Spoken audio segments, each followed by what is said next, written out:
Boa noite, pessoal. Boa noite com muita alegria. Começa agora a luz da palavra. Hoje, excepcionalmente, numa quinta-feira. Glória a Deus aí pela vida de todos vocês. Bispão, vou pedir só para você dar uma conferida aí se o áudio tá de boa, porque hoje eu estou testando também o sistema novo. Deixa eu colocar, pessoal, enquanto vocês vão conectando, eu vou colocar só gravar o número do telefone da igreja aí, tá? Para poder facilitar. Vai ficar gravado aí. Vamos lá. Telefone da igreja 011 970 13 8161. Vamos lá. Pronto. Glória a Deus. Bom, pessoal, fixado aí, ó, quem precisar está aí já gravado. Amém? Que aí fica fácil para quem precisar ver. Bom, pessoal da rádio também, muito boa noite com muita alegria. Queria lembrar vocês que nós temos um aplicativo da rádio, super tranquilo, leve. Você baixa aí no teu celular e você tem aí toda a grade de programação da Hebron através do teu celular no aplicativo.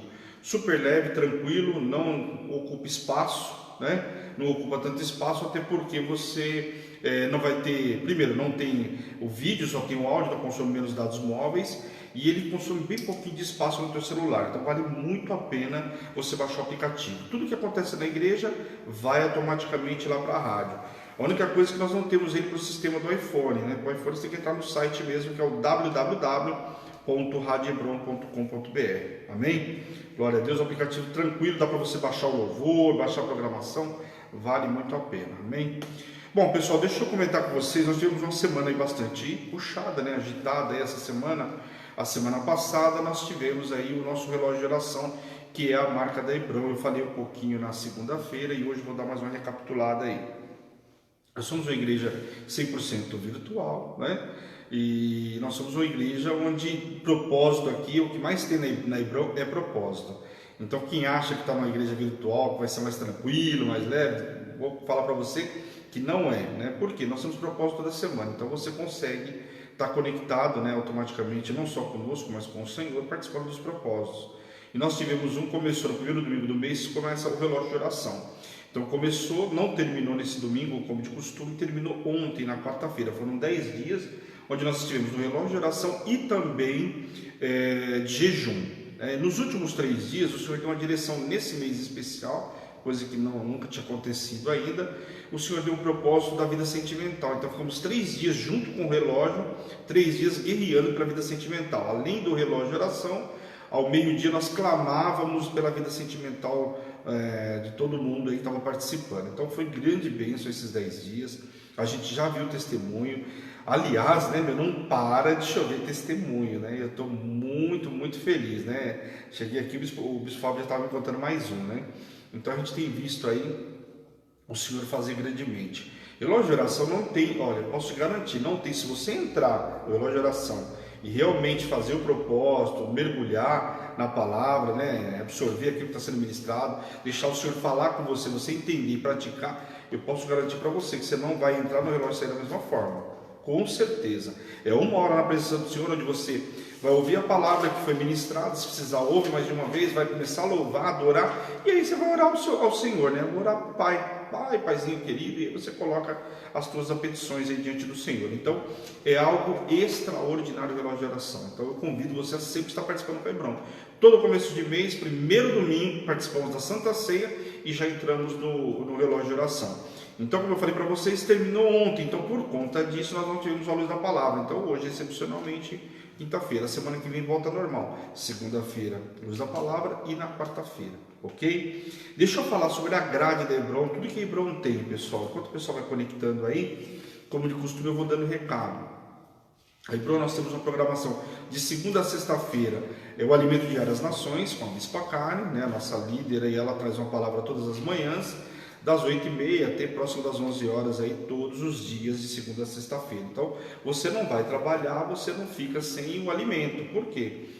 Ou você vai trabalhar com alimento, né, vai recebendo o alimento no meio do caminho, ou depois você ouve quando chegar em casa, enfim, você tem um alimento diário. É muito bom. Por quê? Todo dia você tem uma palavra. Né? E se você for analisar, se você não tiver no relógio de oração, por exemplo, você tem uma hora aí de programação, uma hora e meia, não é nem 10% do teu dia. Das 24 horas do teu dia, não vai dar nem uma hora, né? Nem 10%. Então, quer dizer, vale a pena você participar e está entregando uma oferta ao Senhor e está se alimentando. Então eu convido você a estar conosco todas as manhãs aí, amém? Bom, de segunda e quarta, como eu falei para vocês, nós temos a luz da palavra, e à noite, das 7 às 8 da noite, 8h10, 8h15 no máximo, eu estou terminando. Não sei, tem um dia, outro passa um pouco aí, mas normalmente 1 hora, para não ficar muito cansativo, não muito puxado. Então de segunda e quarta nós temos esse programa. O que é interessante da luz da palavra? É um programa de estudo, né? Nós estamos estudando a Bíblia, só com uma ordem cronológica de acontecimento. Começamos em Gênesis no ano passado e estamos indo aí. Estamos em 2 Reis, né? No livro de 2 Reis, mas lendo o profeta Oséias. Então começamos aí no capítulo 1 e estamos indo aí. Vamos terminar Oséias, voltando para 2 Reis e depois vamos para o livro de Isaías. Então muita coisa para a gente ver esse ano todo. Vale a pena? Vale muito a pena, por quê? Você está aprendendo numa ordem cronológica de acontecimento. Fica muito mais fácil de você gravar a informação que está sendo ministrada. Além do que a gente não tem pressa aqui para sair, né, falando um monte aí. O intuito é que você aprenda as escrituras. Esse é o meu intuito. Amém? Então eu convido você a estar de segunda e quarta-feira comigo às 7 horas da noite. De quarta-feira nós temos um programa, não teve quarta-feira agora por conta... Aliás, a bispa já anunciou que acho que vai ser terça-feira que vem, né? Também não vai ser quarta, vai ser terça. Terça-feira que vem nós vamos ter mulheres transformadas, né? Só a única coisa que parece que vai ser à noite, né? Ela falou, né? Vai ser à noite, vai ser a última. São 12 programas, então um propósito específico que o Senhor dá todo ano. E esse ano começou e vai terminar semana que vem na terça-feira. Então, na segunda-feira eu passo para vocês o horário, mas provavelmente 7 horas da noite, 7 ou 8 horas da noite. A gente coloca no Facebook e aí vai anunciando, tá bom? Então, para você que não conhece aí Debron, entra no WhatsApp aí e a gente passa a programação também. Então, terça-feira termina o último propósito. Grande bênção, a bispa ministrou várias mulheres aí, falou sobre a viúva, sobre Ruth, sobre Maria, sobre Sunamita. Olha, a bispa ministrou várias mulheres aí, Eva. Então, foi algo extraordinário nesses 11 dias. E agora, terça-feira é o último, amém? E nós temos, toda sexta-feira, nós temos um programa também no mesmo formato, só que chama-se Homens Transformados. Voltado para os homens, quer dizer, leva o nome dos homens, mas todo mundo tem assistido aí. Então, só que sexta-feira, em vez como era da bispo à tarde, nós é mais um pouco à noite, né? 8 horas da noite. E aí, quem ministra sou eu e o bispo Fábio. Então, nessa sexta-feira, nós vamos estar esperando vocês às 8 horas da noite. Lembrando que é o penúltimo programa, né? São 12 também. Então, na próxima sexta-feira, agora, na semana que vem, termina o último. Então, convido você a participar, e vai ser uma palavra poderosa. Nós já temos a ministração, o Senhor já falou qual é a ministração, então nós já estamos buscando a palavra aí, né? Se aprofundando naquilo que precisa ser ministrado para vocês. Então, sexta-feira, 8 horas da noite, eu espero vocês em nome de Jesus. E domingo, todo domingo, nós temos o quê? O culto da família. O que eu queria lembrar vocês? Às 10 horas da manhã. Queria lembrar vocês, a semana que vem nós temos um propósito da família. Esse é um propósito que movimenta muito Hebron também, por quê? Porque são guerra pela família. São 3 dias apenas, quarta, quinta e sexta. Nós entramos na presença do Senhor às 6 horas da manhã com o bispo Fabão, ele ora com vocês às 6 horas da manhã, ao meio-dia a bispa levanta o clamor com vocês e às 18 horas comigo. Então são 3 dias de propósito. Você vai receber a palavra, né? A palavra vai ser ministrada pela manhã, ao meio-dia, às 18 horas, sempre complementando a palavra de concordância ministrada pelos 3 sacerdotes da igreja. E o que acontece? Nós vamos guerrear nesses horários pela tua família. Então, um propósito que também tem uma marca muito importante na Hebron. Muitas pessoas vivendo revolução na família em função desse propósito. Então, como é quarta-feira que vem, começa a semana, nós estamos aí de folga hoje e amanhã. Mas semana que vem, né, segunda e terça também de folga, depois quarta. Folga que eu digo assim, sem propósito, mas na quarta-feira retoma aí. Então, não deixa para avisar que você quer participar de última hora. Provavelmente você vai receber o link, nós fazemos um link. Então, entre em contato no WhatsApp da igreja. E se você chegar até terça-feira e não receber o link, entre em contato que a gente inclui vocês. Ok? Bom, já falei bastante, né? Glória a Deus, todos os recados dados. Espero vocês então semana que vem por propósito. Legal? Bom, enquanto eu dou boa noite para todos aí, vamos abrir na Bíblia, no livro de Oséias, nós voltamos hoje no capítulo 9. Enquanto eu vou dando boa noite aqui para todo mundo. Boa noite, Bispo Fabão. Boa noite com muito amor e alegria. Glória a Deus, Bispo Fabão, você me dando um auxílio aí. Deixa eu ver aqui. Vou tirar aqui só para sair os comentários, vamos lá. Bom, Valéria, boa noite com muita alegria, glória a Deus, Mogi. Meu querido Maurício não está por lá, né? Está para o sítio, está para Salesópolis, então lá o sinal de internet é bem complicado aí. Glória a Deus por vocês aí de Mogi. Boa noite, pastor Edu, pastor Edi, boa noite aí, pessoal de Guarulhos, glória a Deus pela vida de vocês, pelo prestígio. Queria agradecer a todos vocês aí, pedir para vocês estarem compartilhando, né, curtir aí a página, né? Por quê? Porque muita gente também às vezes esquece que o nosso programa é de quarta, né? E aí já viu.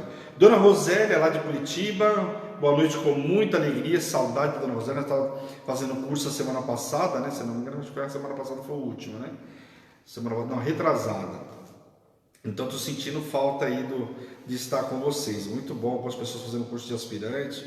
Foi sensacional, para não esquecer. Mas semana que vem tem curso de novo também, fica ligadinho aí, começa o curso na terça-feira. Aliás, eu quero ver como é, eu acho que até esqueceu, tá falando do propósito da noite, começa o curso também na terça-feira. Então vamos ver como é que a pessoa vai fazer essa movimentação aí. E a gente vai passando para vocês no decorrer da semana. Amanhã ainda é sexta, amanhã provavelmente ela traz no programa cedinho. Amém, pessoal? Glória a Deus. Então vamos orar para a gente começar em nome de Jesus. Já abriu a Bíblia? Se não abriu, abra. Feche os seus olhos por um instante. Vamos orar por essa palavra que vai ser ministrada em nome de Jesus. Opa. Desculpa aí, pessoal. Não tem jeito. Ao vivo é isso aí. Ao vivo, quem sabe faz ao vivo. Ele está começando a orar, né? Tá tocando o telefone, para quem não sabe, a gente usa o celular aí, né? E aí estava o doutor ligando aqui para a bispa. Bom, bora lá, pessoal, vamos orar. Deixa eu enviar uma mensagem aqui. Opa, voltei. Acho que não caiu não. Já coloquei que vai voltar. Retorna, vamos lá. Hoje o negócio é tenso. Senhor, meu Deus, meu Pai, nós te louvamos e glorificamos por essa noite abençoada que o Senhor nos preparou, Pai. Quero te pedir, Senhor, nos reveste de poder, de unção, de autoridade, Senhor. Nos limpa, nos purifica de todo pecado, que possamos entrar na Tua presença limpos de mão, puro de coração, Senhor, em nome de Jesus. Tira todo o comichão dos nossos ouvidos, todo o cansaço, sonolência, Senhor, em nome de Jesus, apostasia, incredulidade, para que possamos ouvir essa palavra, Senhor, para ser ministrado, esse estudo, Pai, em nome de Jesus. Abre o nosso entendimento. Coloca a nossa mente cativa em obediência a Ti, Deus, em nome de Jesus, Pai. Toma nas Tuas mãos, que não seja eu ministrando, mas seja o Senhor, que eu diminua cada vez, o Senhor cresça, Pai, em nome de Jesus. Usa a minha vida, a minha voz, a minha imagem, Deus, em nome de Jesus, Pai. E tudo que o Senhor fizer nesta noite, Pai, nesta ministração, a honra, a glória e o louvor é Teu, Pai, em nome de Jesus. Amém. Amém, pessoal? Bom, desculpa aí, pessoal, mas infelizmente tocou. Amém. Bom, deixa eu só recapitular rapidinho o que a gente viu na semana passada. Na segunda-feira nós vimos aí capítulo 6, capítulo 7 e 8. O 6 a gente viu aí a conversão, né, falando sobre a conversão insincera do povo, né? Um povo que a gente vai ver o livro de Oséias falando, e vários profetas falaram, um povo que não tinha uma conversão verdadeira, né?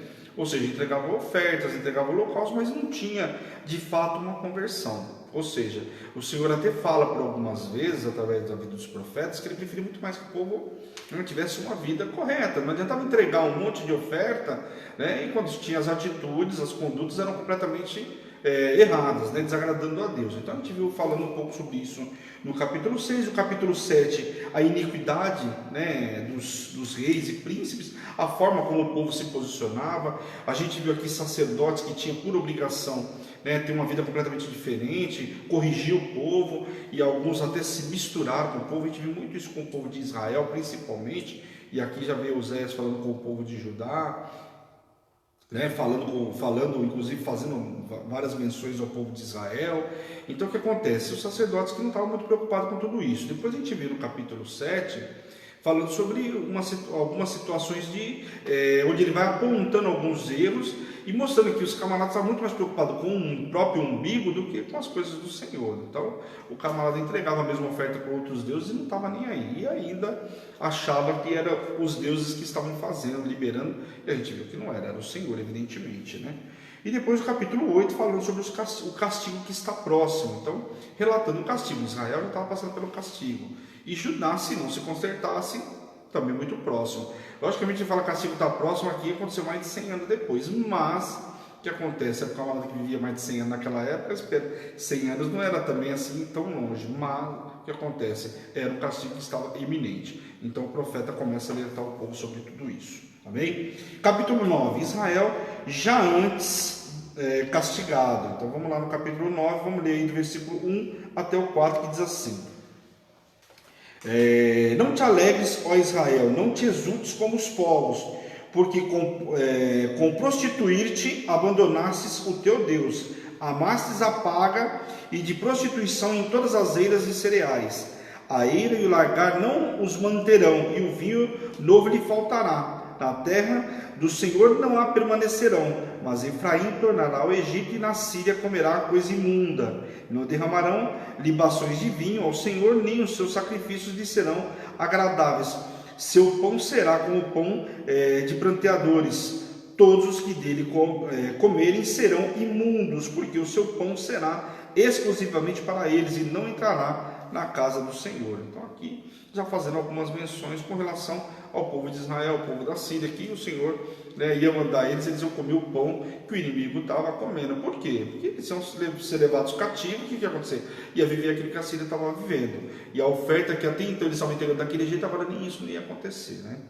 Em função da associação deles, né, com a colheita, as eiras de trigo eram onde as festas da agricultura aconteciam, ocasião em que Israel oferecia inclusive os sacrifícios, né, a Baal. Por isso o Senhor estava prestes a tirar, né, a alegria da colheita, destruindo completamente a produção e deixando as eiras, né, e o lagar completamente vazio. Então, em função de tudo que eles estavam fazendo, o Senhor falou: então tá bom, vou deixar ele e o lagar vazio, eu quero ver se vocês vão ter o que comemorar, o que fazer, porque a eira, quando eles faziam a colheita, tinha as festas, a festa do tabernáculo, a festa da primícia, a festa da colheita, tudo isso ia acabar. Por quê? O Senhor ia deixar isso completamente vazio, e vai anunciando aqui, falando através da vida do profeta. Por terem colocado em um cadáver, tocado em um cadáver, os pranteadores ficariam cerimonialmente impuros, porque naquela época o cara não podia ficar tocando no cadáver, nem muito menos sacerdote, menos ainda. Tanto que o sacerdote não podia nem ir no enterro, só se fosse o filho, alguma coisa assim, senão era abominação. Então eles estavam tocando cerimonialmente nos impuros e contaminando tudo que tocaram, conforme a lei lá que fala, né, em Números capítulo 19. Habitando-se numa terra estrangeira, o povo de Israel estaria cerimonialmente impuro, ou seja, inapto para adorar ao Senhor com holocaustos e ofertas. Então, o Senhor deixou claro para eles aqui: vocês vão habitar com os estrangeiros, são levados cativos, e agora o que vai acontecer? Vocês vão ficar inaptos, mas não vai poder entrar na minha presença para entregar a oferta. Então, era algo muito preocupante. Um sacerdote naquela época, uma resposta dessa, era o cara ficar desesperado. Só que o povo não estava nem aí, se entregar ou se não entregar, eles estavam entregando simplesmente por um ritual. Então, se fossem impuros para entregar, ou se não permitisse que entregar também, ia passar batido. Só que agora, como eles estavam na terra com o povo estrangeiro, o Senhor já está deixando claro que eles estariam inaptos, ou seja, o Senhor não reconheceria aquela oferta. Depois aqui no capítulo 9, diz que Mênfis os sepultariam. O que significa isso? Era uma cidade egípcia, conhecida por seus vastos cemitérios, por isso que faz alusão de que eles tocariam, né, nos mortos e coisa e tal, fazendo menção a essa cidade aqui. Suas tumbas e pirâmides simbolizavam a terra impura do exílio da Síria. Então, uma vez que eles fossem levados para o exílio, né, ou cativeiro assírio, como queiram, o que acontece? Eles iam se contaminar com tudo aquilo que era a cultura do povo assírio. E aí está falando que eles iam tocar nos impuros, iam tocar nos mortos, porque aí fala sobre essa cidade aqui, que era uma cidade egípcia usada para isso, né, para o qual o povo de Deus seria levado cativo. A terra de Israel seria abandonada e os bens dos israelitas seriam infestados por urtigas e espinhos. Então, quer dizer, aquilo que ficou para trás, aqui o Senhor já está falando o que faria com eles. Lembrando que eles foram levados e depois eles começam a misturar, que era uma característica do povo assírio. No cativeiro assírio, diferentemente da Babilônia, eu já expliquei isso, eles faziam uma mistura com todo o povo, só que a princípio eles levaram e depois começou a misturar. E por isso fala aqui que até os bens deles foram todos infectados, né, por urtigas e espinhos. E aí é uma das coisas que o rei da Síria, logo na sequência, a gente vê que ele fala o seguinte: olha, talvez esteja acontecendo algum problema, nós não estamos conseguindo nos entender com os deuses da terra. E aí o que ele faz? Ele manda buscar um profeta de Israel para levar para lá, para que o profeta achava que o profeta conversando com Deus, né, que os profetas assírios não sabiam falar com Deus da terra, segundo o entendimento deles. Então aqui justifica tudo isso. Vamos ler do 7 ao 9 aí, que diz assim: chegaram os dias do castigo, chegaram os dias da retribuição. Israel saberá, o seu profeta é um insensato, o homem de espírito é um louco, por causa da abundância da sua iniquidade. Então veja que aqui é abundância de prosperidade, abundância de iniquidade, ou seja, de pecado. Ó Israel, é muito do teu ódio. O profeta é sentinela contra Efraim, ao lado do meu Deus, laço do passarinheiro em todos os seus caminhos e inimizades na casa do seu Deus. Muito profundamente se corromperam, como nos dias de Gibeá. O Senhor se lembrará das suas injustiças e castigará os seus pecados, os pecados deles. Amém? Então aqui está falando sobre algumas coisas importantes aqui. Vamos lá. O papel de um vigia, na época, no caso do atalaia, é avisar o exército invasores, ou seja, avisar ou denunciar ao povo, para que a cidade pudesse se preparar para a batalha em tempo hábil. Então, quando a gente ouve falar do sentinela, quem que era? Aquele camarada que, inclusive, a palavra diz que ele era sustentado pelo rei. E que ele também lá dá a referência de que ele seria uma pessoa muito importante, ou seja, uma pessoa de confiança. Evidentemente, não tinha como não ser uma pessoa de confiança. Vamos analisar, o cara está lá na frente do palácio, lá, tem uma visão todinha. Ele que avisava se vinha vindo alguém, se era guerra, se não era guerra, se vinha em paz, se não vinha em paz. Então, como que ia preparar todo o povo? Ele olhava lá, não tinha um binóculo, mas via numa posição privilegiada, via distante, vivia numa cavalaria, se prepara o exército, porque pode ser de paz ou não. Inclusive, Davi menciona algumas vezes uma passagem semelhante. Então esse camarada ele tinha uma visão privilegiada e ele tinha que ser uma pessoa de confiança. Porque você imagina o cara viu lá e ficou quieto, cruzou os braços, não fez nada, ou não avisou o rei. O que aconteceu? O rei poderia morrer. Então era um cara de confiança, porque o cara não trabalhava, ele era impedido de trabalhar, no caso o povo que tinha lá a colheita, coisa e tal, ele não era sustentado pelo rei. Então ficava lá numa posição e tinha que ser de confiança, porque tudo dependia do ataque chegar ou não, dependia da informação dele. Então era uma pessoa de confiança. Então tinha que manter o local seguro. Os profetas atuavam como vigias, e por isso está fazendo analogia aqui, tá? Os profetas como vigia, pois eram enviados por Deus para alertar o povo acerca do julgamento e exortá-lo ao arrependimento. Então aqui está fazendo a mesma comparação, porque os sacerdotes do Senhor, comparado aqui com o vigia, como esse atalaia, ele tinha que ir lá e avisar todo o povo, para que, que a praga não chegasse, que o povo se arrependesse e tudo mais. Lembrando que a função do atalaia, o que a palavra diz com relação a isso, eu já ministrei, mas vamos lá, rapidão. O atalaia, o que acontece? Lá a Bíblia usa como passar o facão para você entender. Se ele avisasse e o cara não abaixou, cortasse a cabeça do camarada, amém, não ia ser cobrado nada dele. Agora, se ele não avisou e passou o facão e cortou a cabeça daquele cara, vai passar o facão, abaixa a cabeça. Se ele não avisar e esse facão passou, como é usado como referência, analogia aí na Bíblia, passou o facão e cortou a cabeça daquele camarada, vai ser cobrado dele esse sangue. Entendeu? Então ele tinha por obrigação de avisar, era a função dele. Então a função do atalaia, como eu acabei de falar para vocês, o cara está lá em cima, podia morrer todo mundo em função dele, ele não avisou nada e aí, só vai ser cobrado o sangue dele, né? Então aqui está falando isso, porque os profetas tinham a obrigação de avisar o povo. Alguns avisaram, e outros avisaram também, o povo não quis nem saber. Haja vista ter sido levado para esse cativeiro. Depois fala aqui como nos dias de Gibeá, fazendo referência ao estupro, o estupro que houve, e ao assassinato de uma jovem mulher dos homens de Gibeá. Eles violentaram e assassinaram a concubina de um levita. Os que testemunharam esse fato alegam ter sido o crime mais violento de toda a história de Israel até então. Contudo, os pecados de geração de Oséias se equiparavam a esse infame assassinato. Então vamos dar uma paradinha aqui. O que é importante aqui, pessoal? Esse aqui, segundo tudo que se imaginava, não houve uma situação tão terrível como foi esse assassinato que eu vou ministrar para vocês. Eu vou contar a historinha rapidinho.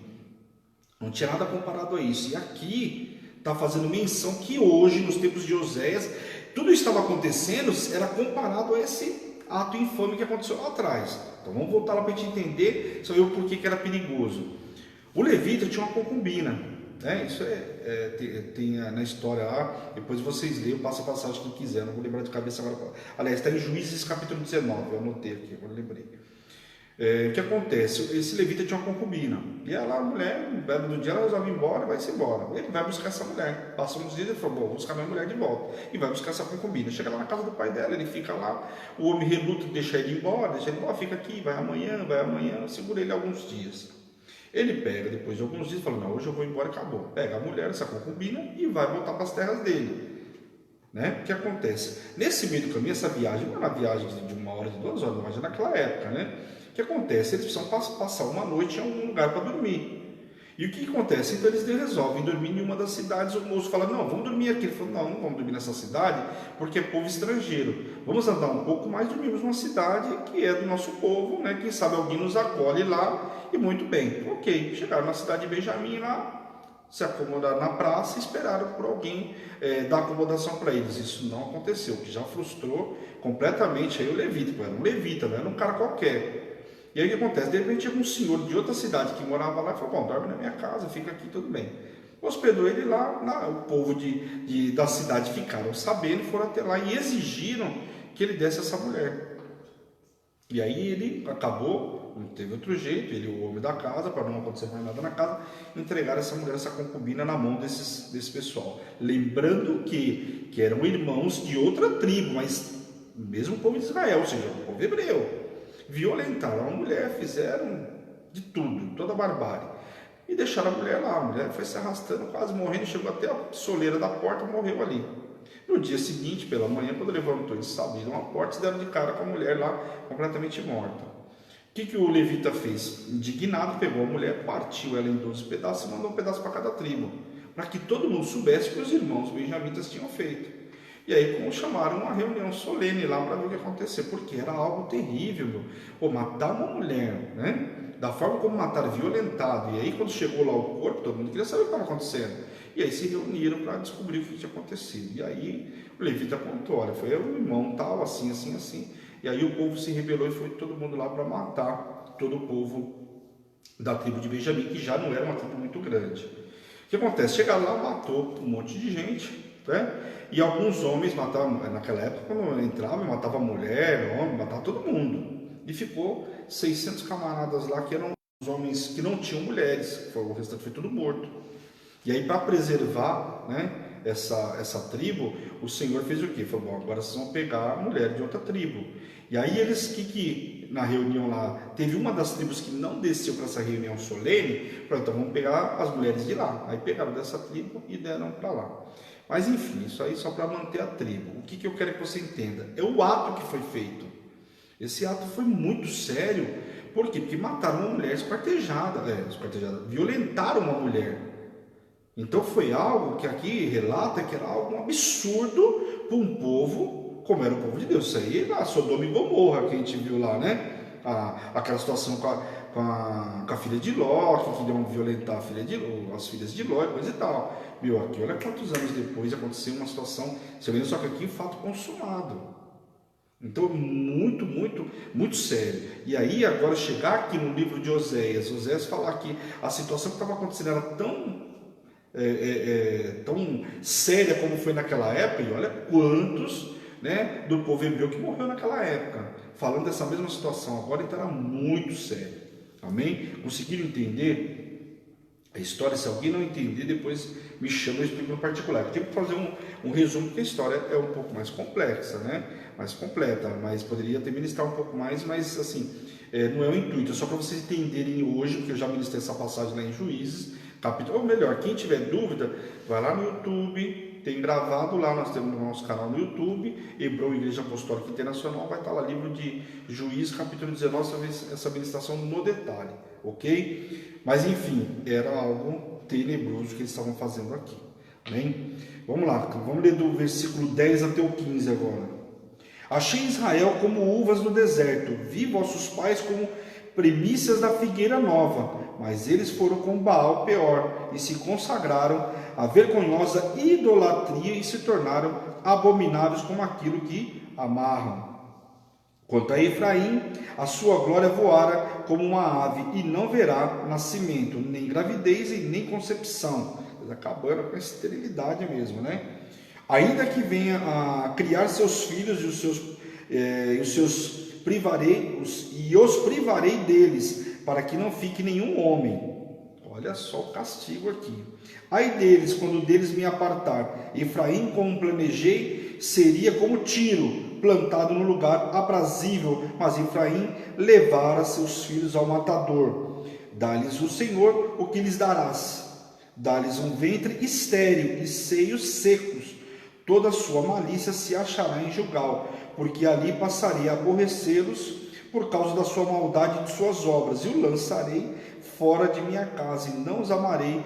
Todos os seus príncipes são rebeldes. Amém? Então aqui o Senhor está falando uma esterilidade por conta da rebeldia e de tudo que eles tinham feito aqui. Israel aqui caiu completamente no pecado, rapidamente, e fala aqui de Baal Peor, né, os israelitas participavam dos ritos de fertilidade com mulheres moabitas, ocasionando que assim o juízo de Deus sobre essa nação, que fala sobre isso também lá em Números capítulo 25. Então aqui o povo se corrompeu de tal forma que estava aqui misturado com os moabitas, entregando ofertas, né, para esse Deus Baal Peor. Aliás, a gente vê muito na Bíblia Baal ou Baal Peor, ou Baal não sei o que, porque são os deuses, eles foram só acrescentando alguma coisa ao longo da história. Inclusive a gente vê muita coisa semelhante também no Novo Testamento. Tá? Sua glória diz respeito à população de Efraim, no caso aqui chamando de Israel, e eu ministrei, mas vamos recapitular rapidão. Aqui quando ele fala de Efraim como Israel, por quê, pessoal? O que acontece? Quando houve a divisão das tribos, a tribo que permaneceu com as 10 tribos, que ficou líder das 10 tribos, foi Jeroboão, e Jeroboão era da tribo de Efraim, que cresceu, expandiu, afinal estava com 10 tribos, né? Fez toda, como fala na Bíblia, toda sorte de pecado, mas cresceu, né? Então aqui quando ele fala de Efraim, está se referindo ao povo de Israel, que ficou com a tribo de cá, né? As 10 tribos de cá, e não as 2 tribos de Judá, ok? Por isso ele fala Efraim aí. E aqui ele fala, inclusive, a população, especialmente as crianças, né? A população de Efraim diminuiria, a sua fama voaria como ave, quer dizer, ele vai acabar, aquilo que tinha crescido, expandido, vai acabar com tudo isso, sua fama voaria como a ave, visto que as mulheres se tornariam estéreis, né? Totalmente estéril, e tal punição seria apropriada, tendo em vista que essa geração de israelitas, assim como a geração anterior em Baal Peor, promovia fertilidade adorando a Baal. Então lá em Números a gente viu que eles praticaram essa mesma situação, e aqui está falando a mesma referência que o povo fez, e aqui ia se tornar estéril, falando inclusive que as mulheres não iam ter leite no seio para poder amamentar os filhos, né? Então a observação aqui com relação a Efraim significava fértil, e por isso usava para falar sobre Israel, que agora tornaria completamente estéril. Era uma terra fértil, tinha tudo para ser fértil, mas agora ia tornar-se completamente estéril. Portanto, algumas das mulheres israelitas se tornariam estéreis, outras teriam filhos, mas como perderiam para a espada dos invasores. Então, invasores que iam entrar e acabar matando também essas crianças. Então, aquelas que conseguissem a esterilidade ia chegar naquele povo.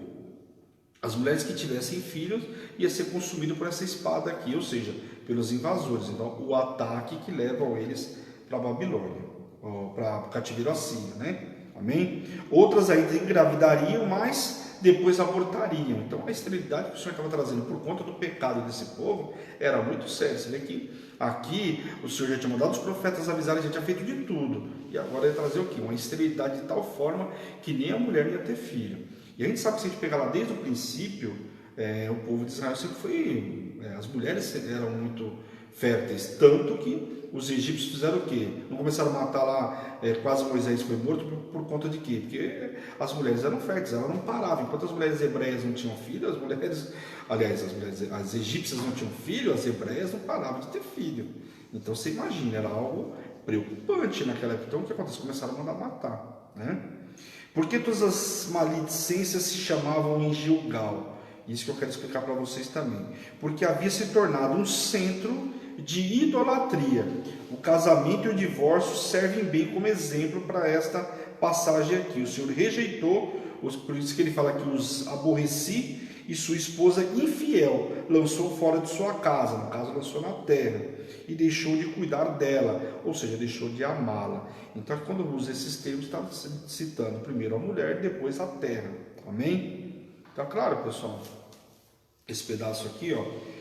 Por que fala sobre Gilgal? Porque havia se tornado um centro de idolatria. O casamento e o divórcio servem como exemplo para essa passagem aqui, né? Por quê? Porque o Senhor rejeitou, por isso ele fala, os aborreci. Sua esposa infiel, lançou fora de sua casa, ou seja, lançou na terra, né? Fazendo menção da terra, e deixou de cuidar dela, ou seja, deixou de amá-la. Então o Senhor fazendo uma analogia com o casamento, lidando com o povo de Israel, como que o Senhor estava olhando e fazendo com o povo de Israel. Tanto que ele pediu para o profeta casar com a prostituta, né? Ou seja, da mulher da prostituição.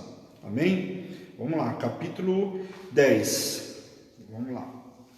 Israel semeou malícia e cegará destruição. É aquela velha história, né? Plantou vento, todo mundo já ouviu esse ditado. Vai colher ventania, tempestade, por aí vai. Vamos ler do versículo 1 até o 5. Israel, vide luxuriante, que dá o fruto, segundo a abundância do seu fruto. Assim multiplicou os altares. Quando melhor a terra, tanto mais belas colunas fizeram. O seu coração é falso, por isso serão culpados. O Senhor quebrará os seus altares e deitará abaixo as colunas. Agora, pois, dirão eles, não temos rei, porque não tememos ao Senhor, o rei e o rei faria por nós. O que o rei faria por nós, né? Falam palavras vãs, jurando falsamente, fazendo aliança por isso, e o broto e o juízo como erva venenosa nos sulcos dos campos. Versículo 5. Os moradores de Samaria serão atemorizados por causa do bezerro, e na Bet-Aven o seu povo se lamentará por causa dele. Os sacerdotes idólatras tremerão por causa da sua glória que já se foi. Amém? Então aqui o que está falando? Que descansou aqui o povo grandemente, né? Deus abençoou o povo grandemente, tinha abençoado o povo, né? O povo aqui estava vivendo um outro momento, mas o Senhor tinha abençoado esse povo e não era pouco, né? E tudo que o povo abençoou, que o Senhor fez para que o povo abençoasse, eles usaram aqui para a sua própria destruição. O Senhor tinha dado uma terra, o Senhor tinha dado tudo para o povo, e eles usaram tudo isso aqui para a própria destruição, ao contrário de usar para aquilo que o Senhor tinha determinado. Pois se ensoberbeceu contra Deus e afastou-se do Senhor. E o maior pecado aqui, evidentemente, foi a idolatria e tudo mais assim, se afastar do Senhor. A partir da hora que se afastou do Senhor, permitiu entrar a idolatria, permitiu entrar o culto a Baal e por aí vai. A erva venenosa, como é falado aqui, referia-se às ervas daninhas, que crescem num campo e sufocam a safra. Então você vê o grau que estava aí. Da mesma forma, o juízo de Deus substituiria suas bênçãos. Então aquilo que era bênção, agora o Senhor vai substituir também. Então vai vir maldição sobre esse povo. E os assírios tinham o costume de tomar para si os ídolos dos povos que derrotavam. Era a cultura deles. Os filisteus também tinham, né? A gente viu lá com Astarote. A gente viu lá quando eles pegaram a arca, lembra? Que eles foram lá, não, Dagon. Desculpa, pessoal, Dagon. Pegaram a arca da aliança lá, quando levaram de Saul, lembram? Levaram lá, colocaram diante de Dagon, e no dia seguinte a estátua de Dagon caiu no chão. Então, era uma cultura deles levar aquilo como se fosse um troféu e colocar no templo da adoração deles. Então, aqui, da mesma forma, eles estavam fazendo, né? Então, os assírios tinham essa mania de pegar os ídolos, ou o que fosse no caso aqui, pegar a arca da aliança e levar, né, daqueles que eram derrotados. Seu próprio conselho provavelmente alude às alianças frustrantes que Israel tinha feito com os povos estrangeiros. Quanto ao rei de Samaria, como é citado aqui, esse seria levado como um pedaço de madeira, como uma correnteza. E aí é o que ele fala aqui, que pegaria o rei. É que eu estou resumindo o que está escrito, tá, pessoal? Falando que levaria, colocaria como se fosse uma madeira, né? Uma madeira indo pelo rio. Amém? Versículo 9 a 11. Vamos lá. Desde os dias de Gibeá, pecastes, ó Israel, e nisto permanecestes. A peleja contra os filhos da perversidade não há de alcançar-te em Gibeá? Está achando que não vai alcançar, que vocês vão fazer e não vai te alcançar? Então tá bom. Castigarei o povo da medida do teu desejo, e congregar-se-ão contra eles os povos, quanto eu punir por causa da sua dupla transgressão. Porque Efraim era uma bezerra domada, que gostava de trilhar. Coloquei o jugo sobre a formosura do seu pescoço, e atrelei Efraim ao carro. E Judá lavrará, Jacó lhe desfarará os torrões. Amém? Aqui fala do uso de suas transgressões. O que significa isso? Trata-se de um velho e formoso crime que tinha acontecido lá em Gibeá. Um estupro aqui, fazendo a mesma referência aqui, usando nesse capítulo, não só no capítulo 9 e no 10, mas daquilo que tinha acontecido com aquela moça, aquela concubina que eu acabei de falar para vocês. O pecado coletivo que estava sendo praticado aqui pelo povo, relatado por Oséias. Então aqui não está falando de um ato lá que foi de alguns homens, mas aqui está falando de todo o povo, a contaminação coletiva. E o ato era julgado e fazendo menção de todo o povo por conta daquela situação. Em outras palavras, não poderiam escapar das consequências dos seus atos. E naquela época não escaparam também, tanto que eu contei para vocês que morreu muita gente. Então, aqui o Senhor está falando a mesma coisa. Vocês estão achando que vai escapar? Também não vai escapar. E muitas das vezes o povo de Israel achava que ia passar impune, né? Que ia passar por isso mesmo. E não passou, né? Israel havia trabalhado duramente e gozava de seus frutos de sua terra. Mas no exílio trabalhariam como escravos para o seu dominador. A disciplina que Israel teria de desenvolver seria por meio do juízo e de exílio. Então aqui o Senhor, né, vocês tinham tudo na terra e agora vão ser escravos, vão trabalhar. Ali vai ser o juízo, ali vocês vão pagar e vão entender tudo aquilo que vocês tinham e não souberam dar valor. E para os dias de hoje a gente sabe que é mais ou menos assim, né? O Senhor dá tantas coisas para a gente não entende, né? Faz completamente diferente, e aí vem o juízo, quando falta, quando vem a escassez, a gente consegue entender que a gente era feliz, né? Quando caminhava com o Senhor, quando obedecia, e hoje nós estamos colhendo. É diferente daquele que andava no mundo e vem servir ao Senhor, vai viver na plenitude. Mas aquele que vive com o Senhor, se afasta da presença do Senhor, olha, você pode ter certeza, te garanto, garantia absoluta, que você vai lembrar dos tempos de outrora, de quando você servia ao Senhor, você vai ver que você era feliz e não sabia. O Senhor estava preservando, o Senhor estava guardando, e exatamente aqui. O povo tinha terra, né, tinha tudo, o Senhor mandava chuva temporã, chuva seródia para eles poderem plantar, fazer tudo. Fizeram o que fizeram e agora estava sendo escravo novamente, né? Depois de tudo que aconteceu no Egito, né, meu, misericórdia.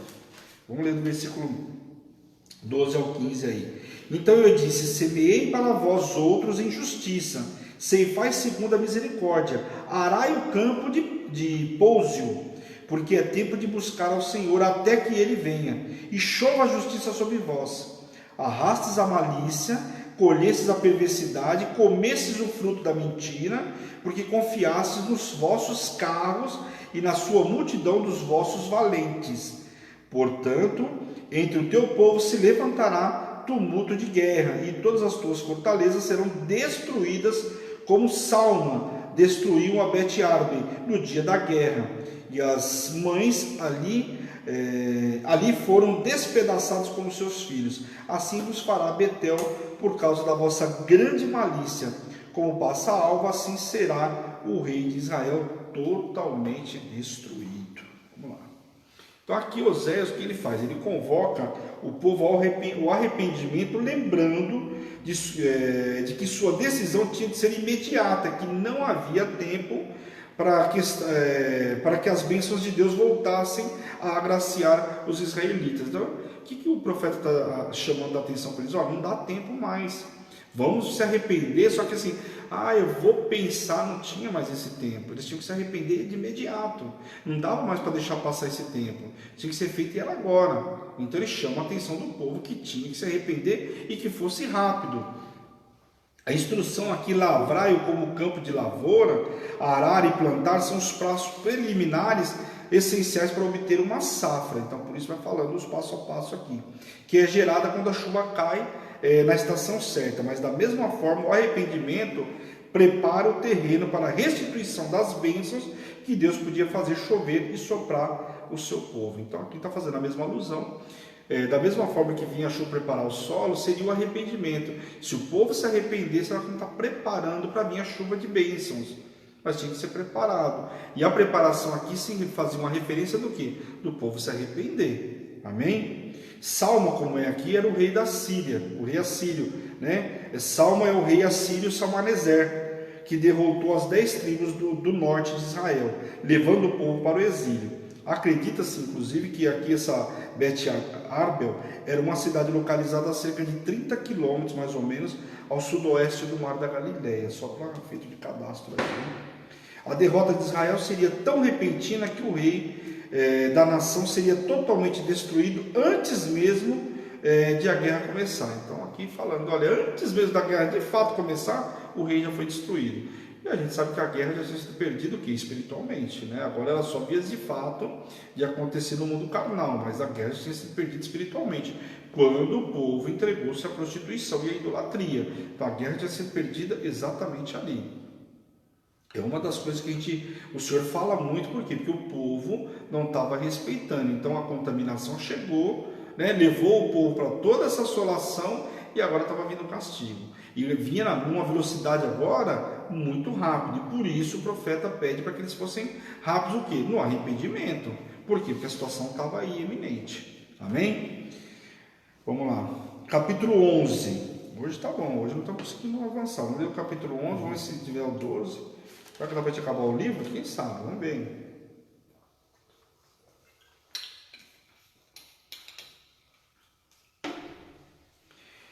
Quando Israel, vamos ler do 1 ao 5, tá? Quando Israel era menino, eu o amei, e do Egito chamei de meu filho, fazendo alusão lá na época do Egito, tá? Quanto mais eu os chamava, tanto mais se iam da minha presença.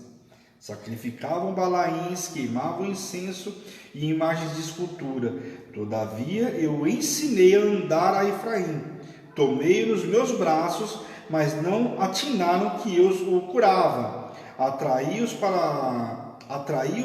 com cordas humanas, com laços de amor. Fui para eles como alivio o jugo de sobre suas queixadas, e que inclinei para dar-lhes de comer. Não voltaram para a terra do Egito, mas a Assíria será seu rei, porque recusa-se a converter-se. Então aqui o Senhor está falando que trouxe eles do Egito, fez tudo, deu amor, deu tudo, e o povo assim ainda escolheu a contaminação, né? Assim como um pai pacientemente ensina seu filho a andar, que é o que ele fala aqui, né? Trouxe como filho, ensinei a andar, ensinei a fazer tudo, né? O Senhor deu ao povo de Israel a direção e o cuidado de toda vez que eles experimentaram a dor ou a ferida. Ou seja, toda vez que vinha a dor, vinha a ferida, o Senhor curava, sarava. Ou seja, as guerras que vinham, o Senhor dava vitória. Se você pegar o livro de Josué, vai ver quantas vitórias o povo teve. Teve uma derrota em Ai, mas por consequências que tinha contaminação. Mas o Senhor deu vitória para o povo, deu a terra para o povo, tirou o poceiro da terra. Só não tiraram quem eles não quiseram. O Senhor deu vitória para esse povo ao extremo. Então possuíram muita terra, gente, mas é muita mesmo. Você imagina aqui, você pega o censo aí falando de 70 mil homens de guerra. Ou seja, uma das tribos, você pega a tribo de Judá, tinha praticamente mais de 70 mil homens de guerra, ou seja, camarada de 19 até, acho que era 50, não me recordo agora a idade certa, então, ou seja, eram homens prontos para guerra, um camarada daquela época vivia 100 e poucos anos, então quantos que tinham de idade aí, né, com idade avançada, mulheres, crianças, então era muita gente, isso uma tribo, não estou falando de 12, era muita gente. Esta é a história de um amor não correspondido, o amor de Deus pelo seu povo. Oséias representava bem o seu casamento com uma mulher que não queria ser esposa e que desprezava o seu amor e seus cuidados. E aqui a gente vê aí a situação do profeta Oséias, né, com essa mulher, casando com a mulher da prostituição. Ou seja, ela tinha de tudo, e é o que está fazendo a analogia aqui, o Senhor pediu para que ele casasse com essa mulher para que ele entendesse. Ela tinha de tudo em casa, mas escolhia o que? A prostituição. E era exatamente o que acontecia com o povo. O povo tinha o Senhor, o povo tinha a palavra, o povo tinha tudo, mas buscava o quê? Buscava a prostituição, buscava a idolatria. Precisava disso? Não precisava. Você vê que o Senhor, até com o Davi, quando o Davi cometeu pecado, você falou, você queria alguma coisa, você não me pediu. E hoje, nos dias de hoje, é mais ou menos isso. A gente pode ter tudo com o Senhor, mas tudo aquilo que é a vontade plena do Senhor. E às vezes o que a gente faz? A gente não pede, vai lá e faz um monte de lambança. E depois, quando vem o ajuste, né, como veio aqui com o povo, não sabe o que está acontecendo. Está acontecendo por quê? Porque você fugiu da presença do Senhor, fugiu de fazer aquilo que o Senhor tinha dado direção para fazer. Deu de tudo, mas o povo nunca estava satisfeito. Né? Então, aqui uma história bem complicada. Vamos ler do 8 ao 12 aí, nos últimos versículos, e a gente volta na segunda-feira. Como te deixaria, ó Efraim? Como te entregaria, ó Israel? Como te faria como Adma? Como fazer uns Zeboim? Meu coração está comovido dentro de mim. As minhas compaixões a uma se acendem. Não executarei o furor da minha ira. Não tornarei para destruir a Efraim.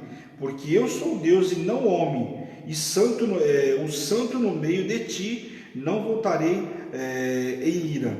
Andarão após o Senhor, esse bramará como leão, e bramando os filhos tremendo virão do ocidente, tremendo virão como os passarinhos do Egito, e como as pombas e toda a terra da Síria, e os farei habitar em suas próprias casas, diz o Senhor. Efraim me cercou por meio de mentiras, e a casa de Israel com engano, mas Judá ainda domina com Deus e é fiel com o santo. Então aqui a gente vê que Judá ainda estava numa situação um pouco melhor aí. Como o Senhor ponderou o julgamento de Israel, seus pesares moveram a deixar de aniquilar o povo. Então aqui a gente vê o seguinte, o Senhor não aniquilou todo o povo. Se a gente fosse analisar pelo pecado, a forma como eles tinham feito, era para eles terminar a terra. Né? Naquela época, como fez lá na época de Noé. Né? Porque o povo, pelo pecado que estava, tinha que exterminar todo mundo. Não o fez. Né? E quando caminhou com Moisés, a mesma coisa. O Senhor falou, eu vou... Né, passar a regra em todo mundo. E que Moisés falou, não, Senhor, né, misericórdia. Moisés sempre orava, intercedia pelo povo, e o Senhor ia lá e deixava passar, né, tinha de misericórdia com aquele povo. Aqui Adma e Zeboim, né, como falam aqui, aparentemente, de acordo com Deuteronômio capítulo 29, fala sobre isso, foram cidades destruídas junto com Sodoma e Gomorra, por isso usa essas duas cidades, que eram cidades próximas ali de Sodoma e Gomorra, segundo todos os estudos. Então, por isso faz essa alusão com essas duas cidades, que foram destruídas naquela época, e aqui, se o Senhor não tivesse misericórdia, esse povo ia ser destruído também da mesma forma. Amém? O Senhor é o leão da tribo de Judá, que faz estremecer o poder de todos os reinos e aniquila as forças dos maiores potenciais, pois ele é Deus. Quando diz que Efraim me cercou, aqui como ele fala, é o reino do norte que cercava Deus com mentiras, como se ele fosse uma cidade sitiada. Então, aqui, você vê que as escrituras, a gente tem que ir mais a fundo para entender o que está falando, né? A forma como o Senhor usa o profeta para falar. E aqui fala que ele cercou com mentiras. O que está falando? Aqui estava usando como se fosse uma cidade sitiada. O que fazia naquela época, né? A gente viu a fome de Samaria, foi assim, você sitiava a cidade, e aí ficava na pressão até o cara ter que sair para comer, ou não tem mais o que comer, que foi o que aconteceu naquela época com o povo de Samaria, o povo de Israel. O povo de Judá passou pelo cerco também da mesma forma. Né? Por mais de um ano ali, Senaqueribe, nós vamos ver isso aí, Senaqueribe pressionando, pressão psicológica, para quê? Para que eles fossem levados também. Né? E aí a gente vai ver essa pressão. Então era uma cultura muito naquela época, porque os camaradas entravam dentro do palácio, ficavam como se fosse uma fortaleza. E a gente já viu essa história lá atrás por Jericó. Lembra que eles ficavam lá de dentro, tudo tranquilinho, achando que, né? Só que naquela época eles estavam com aqueles que eram inimigos deles, não era qualquer pessoa, né? Era o povo de Deus. Né? E aí o Senhor deu ordem e tudo aconteceu.